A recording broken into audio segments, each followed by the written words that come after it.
Versus BJP ವಿಶೇಷ ಚರ್ಚಾ ಕಾರ್ಯಕ್ರಮಕ್ಕೆ ಮತ್ತೊಮ್ಮೆ ಸ್ವಾಗತ. ಬಿಜೆಪಿಯಲ್ಲಿ ಎರಡು ಬಣಗಳಿದಾವೆ, ಬಣದ ಬಡಿದಾಟ ನಡೀತಾ ಇದೆ ಅಂತ ಸಾರ್ವಜನಿಕ ವಲಯದಲ್ಲಿ ಜಗಜ್ಜಾಹೀರಾಗಿ ಹೋಗಿದೆ. ಆದರೆ ಕಾಂಗ್ರೆಸ್ನಲ್ಲೂ ಕೂಡ ಬಣದ ಬಡಿದಾಟ ಇಲ್ಲ ಅಂತಿಲ್ಲ. ಕಾಂಗ್ರೆಸ್ನಲ್ಲೂ ಮಿನಿಮಮ್ 5-6 ಬಣಗಳು ಇದಾವೆ ಅಂತ ಬಿಜೆಪಿ ಮತ್ತೆ JDSನ ನಾಯಕರುಗಳು ಹೇಳ್ತಾ ಇದ್ದಾರೆ. ಎಸ್ ವಿನಾಯಕ್ ಅವರೇ, ಬರೀ ಬಿಜೆಪಿಯಲ್ಲಷ್ಟೇ ಬಣದ ಬಡಿದಾಟ ಇಲ್ಲ, ಕಾಂಗ್ರೆಸ್ನಲ್ಲೂ ಕೂಡ ಬಣದ ಬಡಿದಾಟ ಇದೆ. ಯಾವಾಗ ವಾಲ್ಮೀಕಿ ಹಗರಣ, ಮೂಡಾ ಹಗರಣ, ವಕ್ಫ್ ವಿಚಾರಗಳು ಮುನ್ನೆಲೆಗೆ ಬಂತೋ, ಸಿದ್ದರಾಮಯ್ಯನವರ ನೆತ್ತಿ ಮೇಲೆ ತೂಗುಗತ್ತಿ ತೂಗಲಿಕ್ಕೆ ಪ್ರಾರಂಭ ಆಯ್ತಾ ಮೂಡಾ ಹಗರಣದಲ್ಲಿ, CM ಆಗುವ ಇಂಗಿತವನ್ನ ಸಾಕಷ್ಟು ಜನ ಕಾಂಗ್ರೆಸ್ ಪಾಳ್ಯದಲ್ಲಿ ವ್ಯಕ್ತಪಡಿಸಿದ್ರು. ಶಿವಾನಂದ್ ಪಾಟೀಲ್, MB ಪಾಟೀಲ್, ಸತೀಶ್ ಜಾರಕಿಹೊಳಿ, ಪರಮೇಶ್ವರ್, ಹೀಗೆ ಸಾಕಷ್ಟು ಸಾಲು ನಾಯಕರುಗಳು ಕೂಡ ಟವೆಲ್ ಇಟ್ಕೊಂಡು CM ಕುರ್ಚಿಗೆ ಹಾಕಲಿಕ್ಕೆ ತಯಾರಾಗಿದ್ರು. ನಿಮ್ಮಲ್ಲಿ ಹಾಗಾದ್ರೆ ಬಣದ ಬಡಿದಾಟ ಇಲ್ವಾ? ಹಾಗಾದ್ರೆ ನಿಮ್ಮಲ್ಲಿ ಆಂತರಿಕ ಕಚ್ಚಾಟ ಇಲ್ವಾ ಹಾಗಾದ್ರೆ ಅಂತ? ನಮ್ಮಲ್ಲಿ 100ಕ್ಕೆ 100 ಇಲ್ಲ. ನಮ್ಮಲ್ಲಿ ಇರೋದಕ್ಕಿದ್ದ ಒಂದೇ ಬಣ, ಕಾಂಗ್ರೆಸ್ ಬಣ. ಭಾರತೀಯ ರಾಷ್ಟ್ರೀಯ ಕಾಂಗ್ರೆಸ್ ಪಕ್ಷದ ಒಂದೇ ಬಣ ಇದೆ. ನಿಮ್ಮ ಮಾಧ್ಯಮದವರು ಬಿಂಬಿಸ್ತಕ್ಕಂತ ಒಂದು ವಿಚಾರ ಅದು.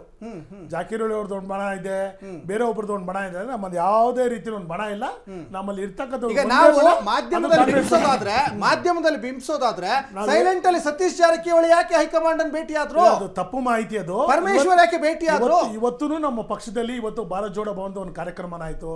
ಎಲ್ಲಾ ನಾಯಕರುಗಳು ಒಗ್ಗಟ್ಟಾಗಿದ್ರು, ಮುಖ್ಯಮಂತ್ರಿಗಳು ಇದ್ರು, ಉಪಮುಖ್ಯಮಂತ್ರಿ. ಇದೇ ಭಾರತ್ ಜೋಡೋ ಭಾರತ್ ಜೋಡೋ ಒಂದು ನೀವೇನು ನಡಿಗೆ ಕಾರ್ಯಕ್ರಮ ಮಾಡಿದ್ರಿ, ಅದ್ರ ಜೊತೆಗೆ ಸಿದ್ದರಾಮೋತ್ಸವ ಅಂತ 2021ರಲ್ಲಿ ಮಾಡಿದ್ರಿ. ಅಲ್ಲಿ DK ಶಿವಕುಮಾರ್ ಆಗ್ಲಿ ಮತ್ತೆ ಸಿದ್ದರಾಮಯ್ಯನವರಾಗ್ಲಿ ಅವರ ಒಗ್ಗಟ್ಟಿರ್ಲಿಲ್ಲ. ಕೈ ಬಲವಂತವಾಗಿ ರಾಹುಲ್ ಗಾಂಧಿ ಅವರು ಎಲ್ರಿಗೂ ಕೂಡ ಗೊತ್ತಿರುವಂತ ವಿಚಾರವೇ. ಈಗೇನೋ ಒಗ್ಗಟ್ಟಾಗಿದ್ದಾರೆ. ನಿಮ್ಮಲ್ಲಿ ಹಾಗಾದ್ರೆ ಆಂತರಿಕ ಕಲಹ ಇಲ್ವೇ ಇಲ್ವಾ? ಹಾಗಾದ್ರೆ ಬಣ 6 ಬಣ 5 ಬಣ ನೀವು ಹೇಳಿದ ಬಣಗಳು ಇದ್ದಿದ್ರೆ ನಾವು ಇವತ್ತು ಅಧಿಕಾರಕ್ಕೆ ಬರ್ತಿದ್ವಾ? ನಮ್ಮಲ್ಲಿ ಇದ್ದಿದ್ದು ಒಂದೇ ಬಣ, ಕಾಂಗ್ರೆಸ್ ಬಣ. ಸಿದ್ದರಾಮಯ್ಯ, DK ಶಿವಕುಮಾರ್ ಬಣ ಇದೆ, ಸತೀಶ್ ಜಾರಕಿಹೊಳಿ ಬಣ ಇದೆ, ಪರಮೇಶ್ವರ್ ಬಣ ಇಲ್ಲ.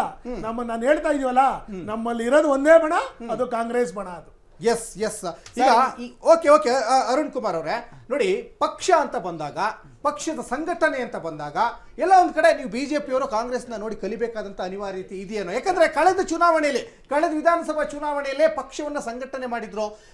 ಎಲ್ಲ ಒಂದ್ ಕಡೆ ಪಾತಾಳಕ್ಕೆ ಹೋಗಿದಂತ ಪಕ್ಷವನ್ನ ಸಂಘಟನೆಯನ್ನ ಮಾಡಿ ಪಕ್ಷವನ್ನ 136 ಶಾಸಕರ ಒಂದು ಸುಭದ್ರ ಸರ್ಕಾರ ಅಂತ ಹೇಳಲಿಕ್ಕೆ ಎಲ್ಲ ಪಕ್ಷ ಸಂಘಟನೆ ಆಯ್ತು.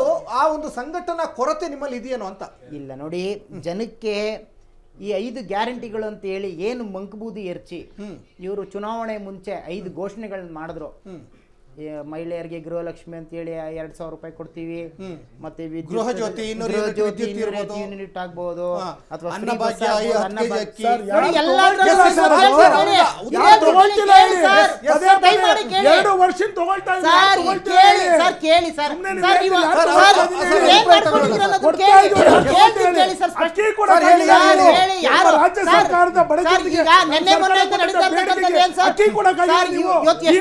ಎಷ್ಟು BPL ಕಾರ್ಡ್ ರದ್ದು ಮಾಡಿ ಕೊಟ್ಟಿದ್ರು?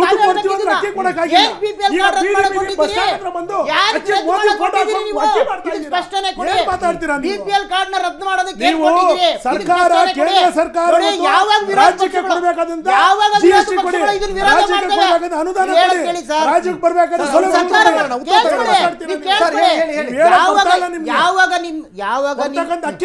BPL ಕಾರ್ಡ್ ರದ್ದು ಮಾಡಿ ಕೊಟ್ಟವ್ರು ಯಾರು? ನಾವು ಓಟಿದ್ವಾ? BPL ಕಾರ್ಡ್ ರದ್ದು ಮಾಡಿ ಕೊಟ್ಟಿರೋರು ಯಾರು? ನಾವು 20 ಲಕ್ಷ ಕಾರ್ಡ್ಗಳನ್ನ ರದ್ದು ಮಾಡಿ ಕೊಟ್ಟಿರಲ್ಲ.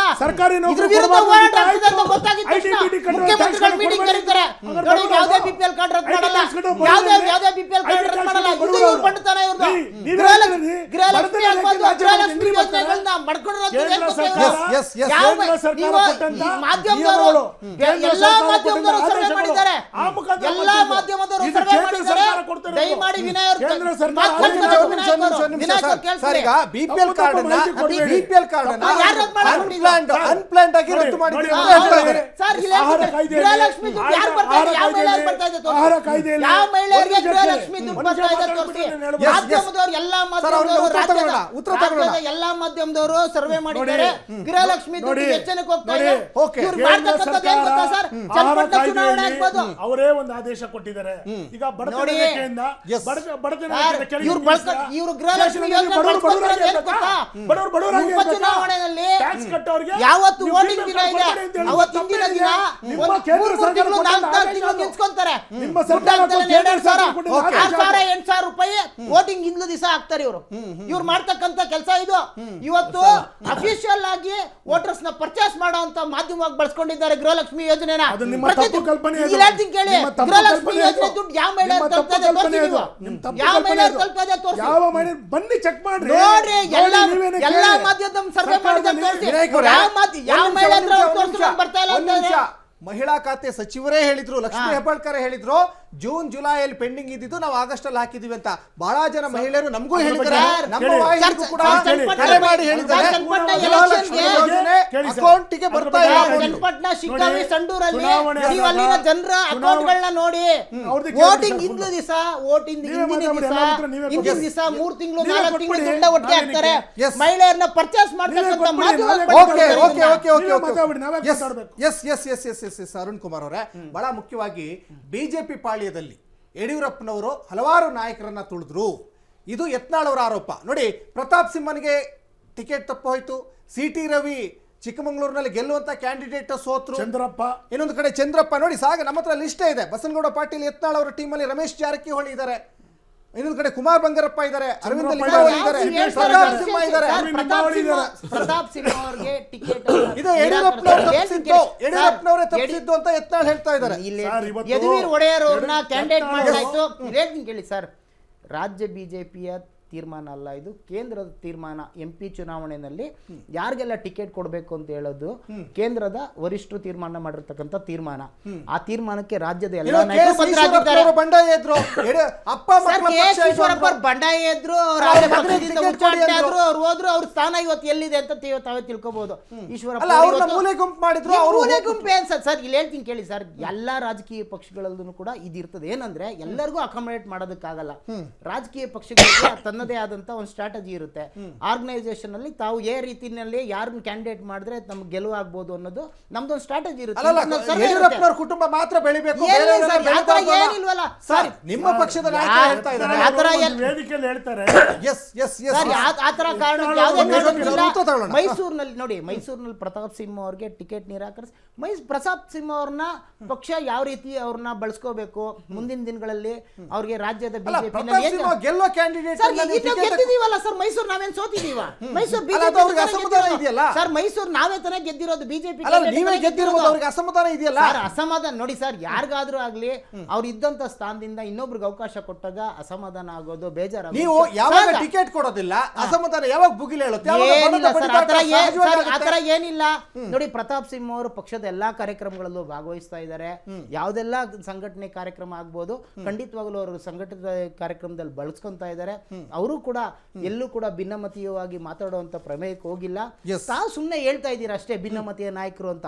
ಪ್ರತಾಪ್ ಸಿಂಹ ಅವರು ಇವತ್ತು ಕೂಡ ಪಕ್ಷದ ಶಿಸ್ತಿನ ಲಿಸ್ಟ್ ಇದೆ ಸರ್, ಯತ್ನಾಳ್ ಬಣದಲ್ಲಿ ಯಾರಿದ್ದಾರೆ, ವಿಜೇಂದ್ರ ಬಣದಲ್ಲಿ ಯಾರಿದ್ದಾರೆ, ಲಿಸ್ಟ್ ಇದೆ ಸರ್. ಇಲ್ಲಿ ಹೇಳ್ತೀನಿ ಕೇಳಿ, ನೀವು ಬಣ ಅಂತ ಮಾಡ್ಕೊಂಡಿದ ತಕ್ಷಣ ಅದು 2 ಭಾಗ ಆಗೋದಿಲ್ಲ ಸರ್. ಇಲ್ಲಿ ಹೇಳ್ತೀನಿ ಕೇಳಿ, ಜನತೆ ನೋಡ್ತಾ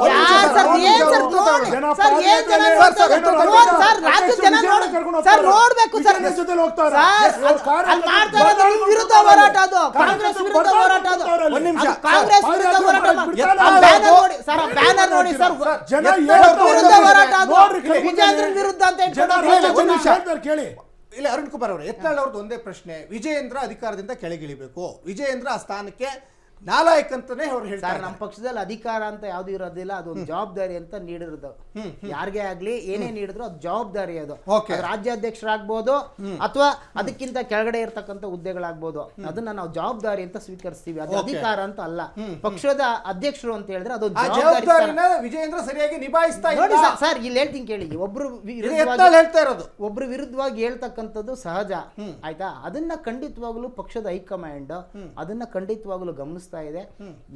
ಯಾವ ಟೈಮ್ನಲ್ಲಿ ಯಾವ ಸೂಕ್ತವಾದಂಥ ನಿರ್ಧಾರ ತಗೋಬೇಕು ಅದನ್ನು ಖಂಡಿತವಾಗ್ಲೂ ತಗೊಳುತ್ತೆ. ಇವತ್ತು ಬಿಜೆಪಿಯ ಕರ್ನಾಟಕ ರಾಜ್ಯದ ಅಧ್ಯಕ್ಷರಾಗಿ ವಿಜಯೇಂದ್ರ ಅವರ ನೇತೃತ್ವದಲ್ಲಿ ನಡೀತಾ ಇದೆ. ಇದು ಸುಸೂತ್ರವಾಗಿ ನಡ್ಕೊಂಡು ಹೋಗ್ತಾ ಇದೆ.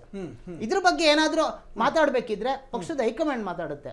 ಯಾರೇ ಮಾತಾಡಿದ್ರು, ಯಾರೇ ಮಾತಾಡಬೇಕಿದ್ರು ಕೂಡ ಪಕ್ಷದ ಹೈಕಮಾಂಡ್ ಹತ್ರ ಮಾತಾಡಬೇಕೇ ಹೊರತು ಖಂಡಿತವಾಗ್ಲೂ ಮಾಧ್ಯಮದ ಮುಂದೆ ಆಗಲಿ ಅಥವಾ ಸಾರ್ವಜನಿಕವಾಗಿ ಮಾತಾಡುವಂತ ಅವಶ್ಯಕತೆ ಇಲ್ಲ. ಇದು ಖಂಡಿತವಾಗ್ಲೂ ಪಕ್ಷ ಗಮನಿಸ್ತಾ ಇದೆ. ಅಂದ್ರೆ ಇಲ್ಲಿ ಯಡಿಯೂರಪ್ಪನವರು ಕೆಲವೊಂದಿಷ್ಟು ನಾಯಕರುಗಳನ್ನ ತುಳಿತಾ ಇದ್ದಾರೆ ಅಂತ ಸ್ವತಃ ಯತ್ನಾಳೆ ಹೇಳಿದ್ದಾರೆ. ಸರ್ ಯಾವ್ದು ರೀತಿ ಸರ್ ಯಡಿಯೂರಪ್ಪನವರ ಈ ಹಿಂದೆ ಹೇಳಿದ್ರು ಸರ್. ನಾನು ಹೇಳ್ತಿದ್ದೀನಲ್ಲ ಸರ್, ಯತ್ನಾಳ್ರವರ ಹೇಳಿಕೆಗಳು ಅದು ಅವರ ವೈಯಕ್ತಿಕ ಹೇಳಿಕೆಗಳು, ಅದು ಪಕ್ಷದ ಹೇಳಿಕೆ ಅಂತೂ ಖಂಡಿತವಾಗ್ಲೂ ಅಲ್ಲ. ಇದನ್ನ ಬಹಳಷ್ಟು ಬಾರಿ ಎಲ್ಲಾ ಮಾಧ್ಯಮಗಳಲ್ಲೂ ನಮ್ಮ ರಾಜ್ಯದ ಅಥವಾ ರಾಷ್ಟ್ರದ ನಾಯಕರುಗಳನ್ನು ಸ್ಪಷ್ಟಪಡಿಸಿದ್ದಾರೆ. ಯತ್ನಾಳ್ರವ್ರು ಏನೇ ಹೇಳಿಕೆ ಕೊಟ್ಟರು ಅದು ವೈಯಕ್ತಿಕವಾದ ಅಂತ ಹೇಳಿಕೆ, ಆಯ್ತಾ? ಸೊ ಇದ್ರ ಬಗ್ಗೆ ನಾವು ಹೇಳುವಂತ ಅವಶ್ಯಕತೆ ಏನಿಲ್ಲ. ವಿಜಯೇಂದ್ರ ಆಲ್ರೆಡಿ ವರಿಷ್ಠರ ಗಮನಕ್ಕೆ ತಂದಿದ್ದಾರೆ, ವರಿಷ್ಠರಿಗೆ ಕಂಪ್ಲೇಂಟ್ ಮಾಡಿದ್ದಾರೆ. ವರಿಷ್ಠರು ಯಾವುದೇ ರೀತಿಯಾದಂತ ಆಕ್ಷನ್ ತಗೊಂಡಿಲ್ಲ ಅಂದ್ರೆ ಏನ್ ಅರ್ಥ? ಇಲ್ಲ ಆಕ್ಷನ್ ತಗೊಂಡಿಲ್ಲ ಅಂತಲ್ಲ, ಇಲ್ಲಿ ಹೇಳ್ತೀನಿ ಕೇಳಿ. ಆಕ್ಷನ್ ತಗೊಳ್ಳೋದು ಏನ್ ಶಿಸ್ತು ಕ್ರಮ ತಗೋಬೇಕು ಅಥವಾ ಏನ್ ಕ್ರಮ ಬಿಜೆಪಿ ಸರ್, ಖಂಡಿತವಾಗ್ಲೂ ಶಿಸ್ತಿನ ಪಕ್ಷನೇ ಬಿಜೆಪಿ. ಇವತ್ತು ಕೂಡ ದೇಶದಲ್ಲಿ ಯಾವ್ದಾದ್ರು ಒಂದು ಶಿಸ್ತಿನ ಪಕ್ಷ ಇದ್ರೆ ಅದು ಬಿಜೆಪಿ. ಖಂಡಿತವಾಗ್ಲೂ ಆ ನಿಟ್ಟಿನಲ್ಲಿ ಪರಿಸ್ಥಿತಿ ನೋಡ್ಕೊಳ್ಳಿ ಸರ್. ದೇಶದ ಬಗ್ಗೆ ಮಾತಾಡೋ ನೈತಿಕತೆ ಇಲ್ಲ ಸರ್. ನೀವು ಏನಾದ್ರೂ ಇವತ್ತು ಮಾತಾಡ್ತಾ ಇದ್ರೆ ಈ 3 ಉಪಚುನಾವಣೆ ಗೆದ್ದಿರೋದು ಅದನ್ನ ಯಾವ ರೀತಿ ಗೆದ್ದಿದ್ದೀರಾ ಅಂತ ನಿಮ್ಗೆ ಗೊತ್ತು.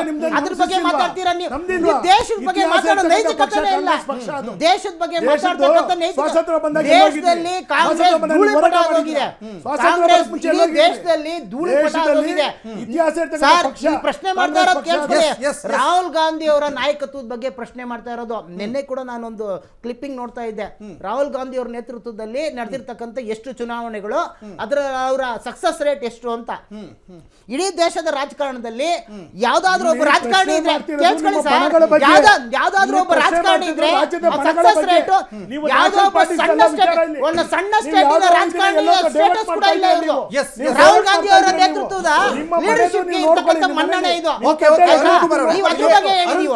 ಈ ವಕ್ಫ್ ವಿಚಾರದಲ್ಲಿ ಇಡೀ ರಾಜ್ಯದ ಜನತೆಗೆ, ರಾಜ್ಯದ ರೈತರಿಗೆ, ಸ್ಪೆಷಲಿ ರೈತರಿಗೆ ಅನ್ಯಾಯ ಆಗಿದೆ ಅಂತ ಬಿಜೆಪಿಯವರು ಧ್ವನಿ ಎತ್ತಾ ಇದ್ದೀರಾ. ರೈತರ ಪರವಾಗಿ ರೈತರು ಕೂಡ ನಿಮ್ಮ ಹೋರಾಟದಲ್ಲಿ ಭಾಗಿಯಾಗ್ತಾ ಇದ್ದಾರೆ.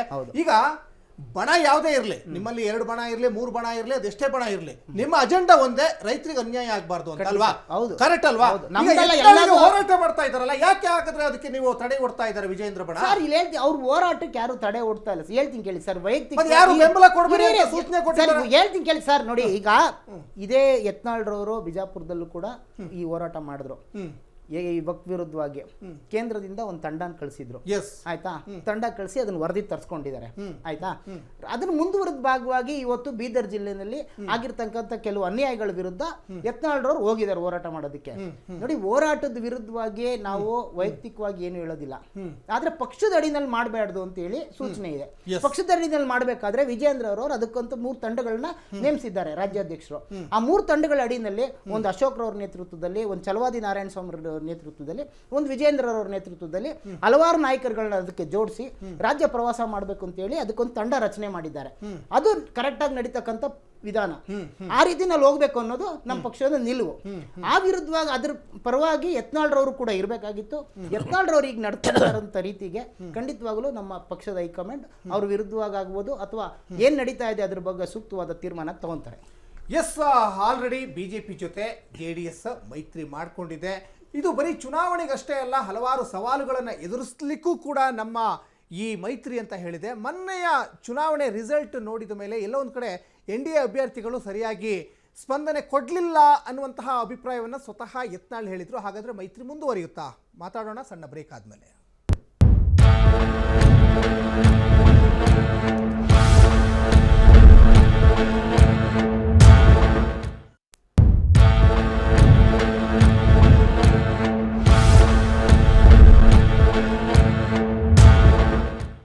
ರಾಜ್ಯ ಬಿಜೆಪಿ ಪಾಳ್ಯದಲ್ಲಿ ಎಲ್ಲವೂ ಸರಿಯಿಲ್ಲ ಅನ್ನೋದು ಬಣದ ಬಡಿದಾಟದಿಂದ ಗೊತ್ತಾಗ್ತಾ ಇದೆ. ಇನ್ನೊಂದು ಕಡೆ JDS ಬಿಜೆಪಿ ಜೊತೆ ಮೈತ್ರಿಯನ್ನು ಮಾಡಿಕೊಂಡಿದೆ. ತಿಮ್ಮೇಗೌಡ್ರೆ, ಬಹಳ ಮುಖ್ಯವಾಗಿ ಈ ಮೈತ್ರಿ ಹಲವಾರು ಚುನಾವಣೆಗಳನ್ನು ಎದುರಿಸ್ತೀವಿ ನಾವು. 2028ರ ಒಂದು ವಿಧಾನಸಭಾ ಚುನಾವಣೆಯನ್ನು ಕೂಡ ನಾವು ಇದೇ ಮೈತ್ರಿಯಲ್ಲಿ ಮುಂದುವರಿತೀವಿ ಅಂತ ಹೇಳ್ತಾ ಇದ್ರು. ಬಹಳ ಮುಖ್ಯವಾಗಿ ನೀವು ಬಿಜೆಪಿ ಜೊತೆ ಮೈತ್ರಿ ಆದಮೇಲೆ 3 ಕ್ಷೇತ್ರ ಕೊಟ್ಟಿದ್ರು, 3 ಕ್ಷೇತ್ರದಲ್ಲಿ 2 ಕ್ಷೇತ್ರವನ್ನು ಗೆದ್ದು ಆಲ್ರೆಡಿ ಕೇಂದ್ರದ ಮಂತ್ರಿಯೂ ಆಗಿದ್ದಾರೆ.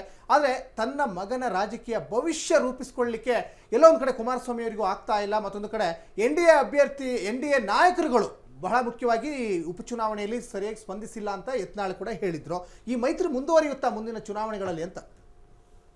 ಸರ್, ಇದರಲ್ಲಿ ಯಾವುದೇ ರೀತಿಯಾದಂತಹ ಅನುಮಾನವೇ ಬೇಡ.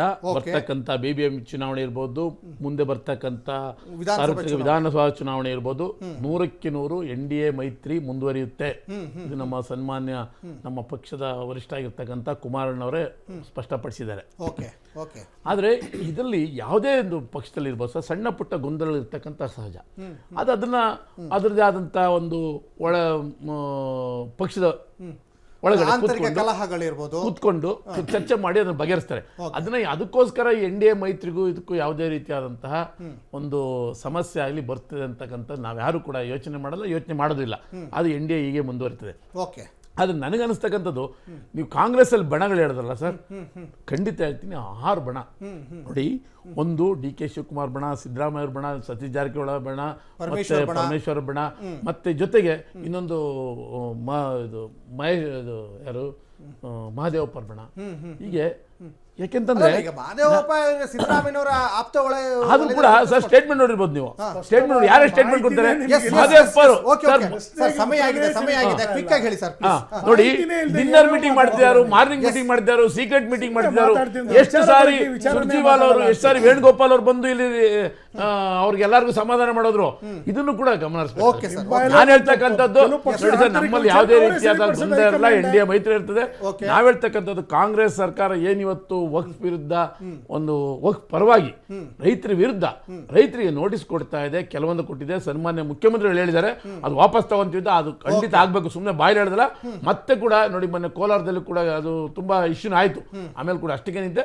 ಮುಂದೆ ನೋಡಿ, ಯಾವ್ದು ಕಾನೂನು ರೀತಿಯ ಸರಿಯಾಗಿದೆ ಅದನ್ನ ಯಾಕೆ ಇವರು 1 ವರ್ಷ ಸುಮ್ಮನೆ ಇದ್ದೀವಿ ಮಾಡ್ತಿದ್ದಾರೆ. ಹಿಂದೆ ಸನ್ಮಾನ್ಯ ಬಸವರಾಜ ಬೊಮ್ಮಾಯಿ ಪೀರಿಯಡ್ ಇತ್ತು, ಈಗ ಅದೇ ಮುಂದುವರೆದೆ ಅಂತ ಹೇಳೋರು. ಯಾಕೆ 1 ವರ್ಷ ಸುಮ್ಮನೆ ಇದ್ರು ಅಲ್ವಾ? ಇದೆಲ್ಲವನ್ನು ಕೂಡ ಪರಿಶೀಲನೆ ಮಾಡಿ. ಮತ್ತೆ BPL ಕಾರ್ಡ್ ವಿಷಯ ಹೇಳ್ತಾ ಇದ್ದೀನಿ ಸರ್, BPL ವಿಷಯ ಕಾರ್ಡ್ ಹೇಳ್ತಾ ಇದ್ದೀನಿ. ಹೌದು, ಸರ್ಕಾರಿ ನೌಕರು ಇನ್ಕಮ್ ಟ್ಯಾಕ್ಸ್ ಕಟ್ಟೋರು ಬೇಡ ಸರ್. ಆದ್ರೆ ಸರ್, ನಮ್ಮ ಮಹಾಲಕ್ಷ್ಮಿ ಲೇಔಟ್ ಅಲ್ಲಿ ಮೊನ್ನೆ ಎಷ್ಟು ಜನ ಮಹಿಳಾ ಪ್ರತಿಭಟನೆ ಮಾಡಿ ಸರ್, ಹೂವು ಮಾರ್ತಕ್ಕಂಥವ್ರು ಬಜ್ಜಿ ಬೋಂಡ ಮಾಡ್ತಕ್ಕಂಥ ಅವ್ರದ್ದೆಲ್ಲ ಕಾರ್ಡ್ ರದ್ದಾಗಿದೆ ಸರ್. ಅದಕ್ಕೆ ಯಾರು ಕೊಡ್ತಾರೆ? ಇನ್ನೊಂದು ಹೇಳ್ತೀನಿ, ನಮ್ಮ ರೋಡ್ ಅಲ್ಲಿ ಒಬ್ರು ಇದ್ದಾರೆ, ಅವ್ರ ಪಾಪ ಮನೆ ಕೆಲ್ಸಕ್ಕೆ ಹೋಗ್ತಾರೆ. ಅವ್ರ ಕಾರ್ಡ್ ಬಂದಾಗ 6 ತಿಂಗಳು ಆಯ್ತು ಸರ್. ನಾವ್ ಯಾರ ಹತ್ರ ಕೊಟ್ರು, ಯಾರು ಕೇಳಿದ್ರು ಉತ್ತರ ಸರಿ ಮಾಡಬೇಕು. ಕಾಂಗ್ರೆಸ್ ಸರ್ಕಾರ ಸರಿಯಾದ ರೀತಿಯಲ್ಲಿ ಅಭಿವೃದ್ಧಿ ಮಾಡಬೇಕು. ಓಕೆ, ಅರುಣ್ ಕುಮಾರ್ ಅವರೇ, ಈಗ ರಾಜ್ಯದಲ್ಲಿ 66 ಸೀಟ್ ಇತ್ತು. ಈಗ ಶಿಗ್ಗಾವಿನೂ ಕೂಡ ಈಗ ಕಾಂಗ್ರೆಸ್ ಪಾಲಾಗಿದೆ. ಈಗ 65ಕ್ಕೆ ಬಂದು ನಿಂತಿದೆ. ಪಕ್ಷ ಸಂಘಟನೆ ಮಾಡಿ ಮಾಡಿ ಮಾಡಿ ಅಂತ BJP ಹೈಕಮಾಂಡ್ ರಾಜ್ಯ ನಾಯಕರಿಗೆ ತಾಕೀತ್ ಮಾಡ್ತಾ ಇರುತ್ತೆ. ಜೊತೆಗೆ RSS ನಾಯಕರು ಕೂಡ ಮದ್ದು ಅರಿಯುವಂತ ಕೆಲಸ ಈ ಹಿಂದೆ ಕೂಡ ಆಗಿತ್ತು. ಒಗ್ಗಟ್ಟಲ್ಲಿರಿ, ಬಣದ ಬಡಿದಾಟ ಬೇಡ, ಮೂಡಾ ಹಗರಣದ ವಿರುದ್ಧ ಹೋರಾಡಿ ಅಂತ ಬಂದು ಸಾಕಷ್ಟು ಮಾಡಿತ್ತು. ಎಲ್ಲೋ ಒಂದು ಕಡೆ ಓವರ್ ಆಲ್ ಇಂಡಿಯಾದಲ್ಲಿ ಉತ್ತರ ಭಾರತಕ್ಕೆ ಕಂಪೇರ್ ಮಾಡಿದ್ರೆ ದಕ್ಷಿಣ ಭಾರತದಲ್ಲಿ BJP ವೀಕ್ ಇದೆಯಾ? ಮುಂದಿನ ಚುನಾವಣೆಗೆ ಯಾವ ರೀತಿ ನೀವು ತಯಾರಾಗ್ತೀರಾ? ಬಣದ ಬಡಿದಾಟದಲ್ಲಿ ಮುಂದುವರಿತೀರಾ, ಒಗ್ಗಟ್ಟಿನ ಪ್ರದರ್ಶನ ಮಾಡ್ತೀರಾ? ಒಂದೇ ಮಾತಲ್ಲಿ ಹೇಳೋದಾದ್ರೆ, ಮೊದಲನೇದಾಗಿ ಹೇಳ್ಬೇಕು ಅಂದ್ರೆ ದಕ್ಷಿಣ ಭಾರತದಲ್ಲಿ ಭಾರತೀಯ ಜನತಾ ಪಾರ್ಟಿಯ ಸರ್ಕಾರ ರಚನೆ ಮಾಡಿದ ಕರ್ನಾಟಕದಲ್ಲೇನೆ. ಅದು ಕರ್ನಾಟಕದಲ್ಲಿ ಅತ್ಯುತ್ತಮವಾದಂತ ನಮ್ಮ ಒಂದು ಸಂಘಟನೆ ಕರ್ನಾಟಕದಲ್ಲಿ ನಿರಂತರವಾಗಿ ನಡೀತಾ ಇದೆ.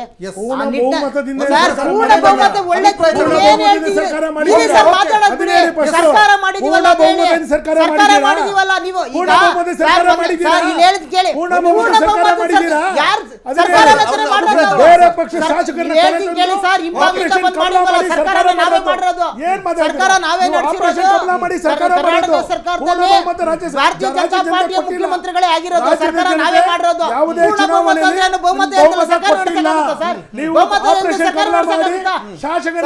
ಆಪರೇಷನ್ ಕಮಲ ನೋಡ್ತಾ ಇದೀವಲ್ಲ, ಆಪರೇಷನ್ ಕಮಲ ಹೋಗಿ ಆಪರೇಷನ್ ಹಸ್ತ ಆಗಿರೋದು, ಆಪರೇಷನ್ ಹಸ್ತದ ಬಗ್ಗೆ ಮಾತಾಡ್ತಾ ಇರೋದು ಈಗ 2 ದಿನದಿಂದ. 135 ವರ್ಷ ಹಳೆ ಕಾಂಗ್ರೆಸ್ ಇವತ್ತು ಯಾವ ಪರಿಸ್ಥಿತಿ ಬಂದಿದೆ? ಪ್ರಾದೇಶಿಕ ಪಕ್ಷಗಳನ್ನ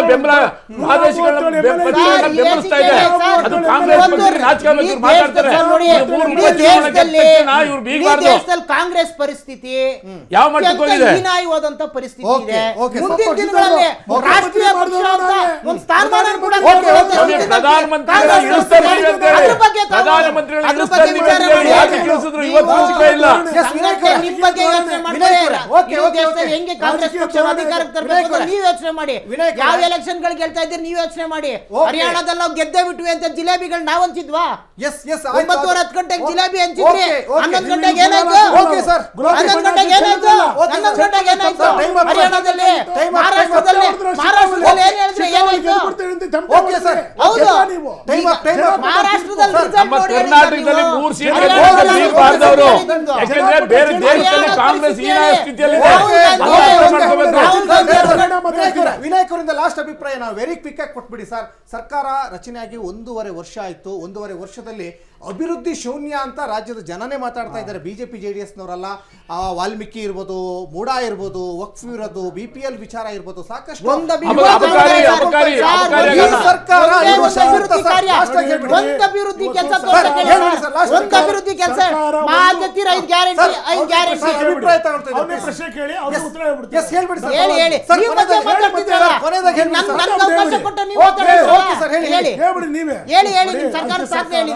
ಸುಭದ್ರವಾದ ಸರ್ಕಾರ, ರಾಜ್ಯದ ಜನತೆ 7 ಕೋಟಿ ಜನ ಆಶೀರ್ವಾದ ಮಾಡಿದ್ದಾರೆ. ಇವತ್ತು ಒಂದು ವಿಧಾನಸಭಾ ಕ್ಷೇತ್ರಕ್ಕೆ 250 ಕೋಟಿ ರೂಪಾಯಿ ಅನುದಾನ ಹೋಗ್ತಾ ಇದೆ. 5 ಗ್ಯಾರಂಟಿಗಳನ್ನ ಅನುದಾನ ಹೋಗ್ತಾ ಇದೆ. ಇವತ್ತು ನಮ್ಮಲ್ಲಿ ಶಕ್ತಿ ಯೋಜನೆಯಲ್ಲಿ ಮಹಿಳೆಯರು ಬಸ್ಗಳನ್ನ ಬೆಳೆಸ್ಕೊಳ್ತಾ ಇದ್ದಾರೆ. ಮತ್ತೆ ನಮ್ಮ ಬಡವರಿಗೆ ಹೋಗುವಂತ ಅಕ್ಕಿಗಳು ಹೋಗ್ತಾ ಇದೆ. ಗ್ಯಾರಂಟಿ ಯೋಜನೆಗಳು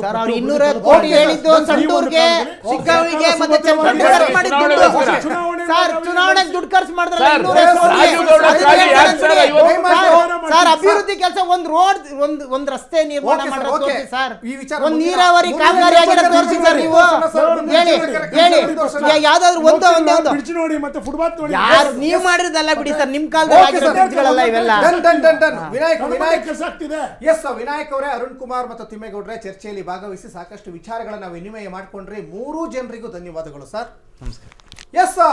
ಇದಾಗಿತ್ತು ಈ ಹೊತ್ತಿನ ವಿಶೇಷ ಚರ್ಚಾ ಕಾರ್ಯಕ್ರಮ. ಬಿಜೆಪಿ ವರ್ಸಸ್ ಬಿಜೆಪಿ ಬಣದ ಬಡಿದಾಟದ ಬೇಗುದಿಯಲ್ಲಿ ಈಗ ಒಂದಿಷ್ಟು ನೆರಳುತ್ತಾ ಇದೆ. ಹಾಗಾದರೆ RSS ಮತ್ತು ಬಿಜೆಪಿ ಹೈಕಮಾಂಡ್ ಇದಕ್ಕೆ ಮದ್ದು ಅರಿಯುವಂತಹ ಕೆಲಸವನ್ನು ಮಾಡುತ್ತಾ ಮುಂದಿನ ದಿನಗಳಲ್ಲಿ ಕಾದು ನೋಡಬೇಕಾಗಿದೆ. ನೋಡ್ತಾ ಇರಿ ಅಶ್ವವೇಗ ನ್ಯೂಸ್. ಇದು ಸತ್ಯಾನ್ವೇಷಣೆಯ ಓಟದಲ್ಲಿ.